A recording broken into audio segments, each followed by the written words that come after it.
Everyone online says Kendrick ended Drake. Not like us, the Grammys, the memes, timeline full of L's, jokes, like Drake didn't just spend 15 years carrying rap on his back. Tonight, we're running the full Drake versus Kendrick Lamar beef timeline. But from the side nobody wants to admit, what actually happens when you stack the facts, the streams, the careers, and ask the simple question, did Kendrick really win? Or did Drake just lose a moment while still owning the long term? Before we even get to the control verse, we need to be honest about who Drake is in this story. By the early 2010s, Drake is already one of the biggest artists on the planet. Multiple #1 albums, arena tours, and a run of hits most rappers would never touch.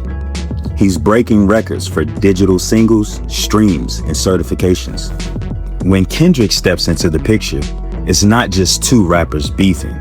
It's a respect lyricist challenging the face of mainstream hip-hop. That matters because every shot at Drake is a shot at the guy sitting at the top of the charts, streams, and culture relevance for over a decade. Early on, this story doesn't start as hate. It starts as love and opportunity. In 2011, Drake drops Take Care and puts Kendrick on the Buried Alive interlude. That's Drake's co-signing Kendrick, sharing his platform and letting a newer artist tell his story on a huge album.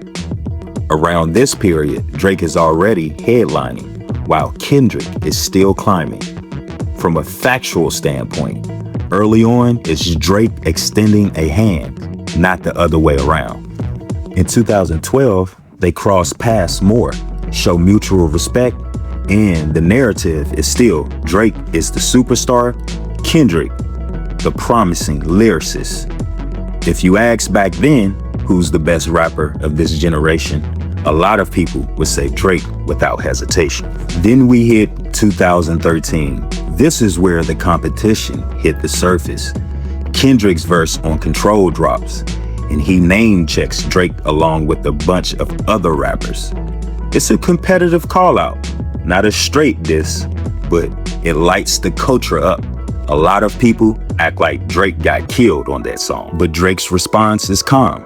In interviews, he says he doesn't feel murdered, doesn't panic, doesn't disappear.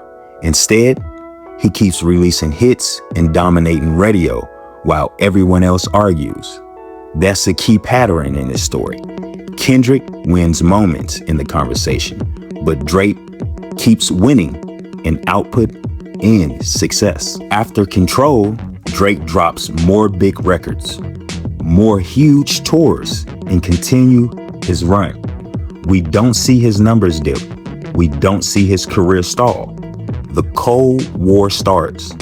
But if you look at the scoreboard, charts, sales, demand, Drake is still very clear up. At the same time, you get a little subliminals both ways. BET Cypher verses, small lines, live show comments, all feeding into this unspoken rivalry. For almost a decade, it's a cold war. Kendrick, the fans' favorite. Drake, the global superstar. Fast forward to 2023, Drake and J. Cole drop First Person Shooter, and Cole calls them the Big Three, Drake, Kendrick, and himself. That line is low-key respectful. He's putting Kendrick in a tier with Drake, the guy sitting at the top commercially. But in hindsight, that bar triggers the next phase. In March 2024, Future and Metro Boomin release We Don't Trust You with Kendrick on Like That, and Kendrick snaps the whole Big Three idea in half. He basically says, it's not the Big Three, it's just me. Here's where the internet plays a huge role. Clips go viral, TikToks, YouTube reaction videos. Suddenly, the narrative spins into Kendrick is the only real one. Drake's the fake one. But notice something. Drake still hasn't lost anything measurable. He's still one of the most streamed artists in the world. He still has arena full of fans. What Kendrick wins here is momentum of the discourse, not a scoreboard stat. the conversation starts leaning his way, but the numbers and the legacy are still strongly in Drake's corner. Drake doesn't sit back. He responds with Push Up, clowning Kendrick's height, contracts, and positioning. Classic Drake move, turning aggression into something funny and quotable. Then he drops tailor-made freestyle with AI Tupac and AI Snoop Dogg. That was a risky idea. Some fans loved the trolling. Others thought using Tupac's voice like that was corny and disrespectful. If we're being fair, that's one of the few missteps Drake makes in his whole battle. The concept gave people who already didn't like him more ammo. But even here, attack the move, not the man. You can think the AI decision was weak and still acknowledge that Drake is active, sharp, and experimenting in real time under pressure. And during all of this, Drake's catalog isn't going anywhere. His streaming numbers don't collapse. His core fan base doesn't evaporate. The battle is still messy, but the career foundation is still rock solid. Now we reach the part everyone talks about, Kendrick's full assault. Euphoria hits like a character breakdown more than a diss track. Kendrick goes at Drake's image, his accent, surgery rumors, ghostwriting talk, parenting, cultural identity. Rap fans and critics go crazy. The think pieces start. From a narrative perspective, Kendrick is winning hearts and minds here. Then comes 616 in LA, adding a calm, ominous energy. Kendrick talks about Mose and Drake's camp like he's sitting on insider information. Drake answered with Family Matters, throwing heavy allegations back at Kendrick. This is the ugliest part of the battle. Allegations fly both ways, and most of it is impossible for fans to verify. These are claims in a rap war, not proven facts. Meet the Grams is where a lot of people say Drake can't come back. Kendrick speaks directly to Drake's son and alleged daughter. In his parents, it's ruthless. From a pure battle perspective, these are devastating records. If you're judging strictly on who hurt who more with words, Kendrick takes that category. But here's where this breakdown is different. We separate battle moments from career reality. None of these songs erase Drake's numbers, impact, or catalog. They damage public perception for some people, especially online. But that's not the same as ending someone's career. Then, Not Like Us drops, the hit of the whole war. It's a party record and a diss track at the same time. People are dancing while chanting accusations about Drake. That's a brutal combination. The track explodes, streams, TikTok, memes, party, sports arenas.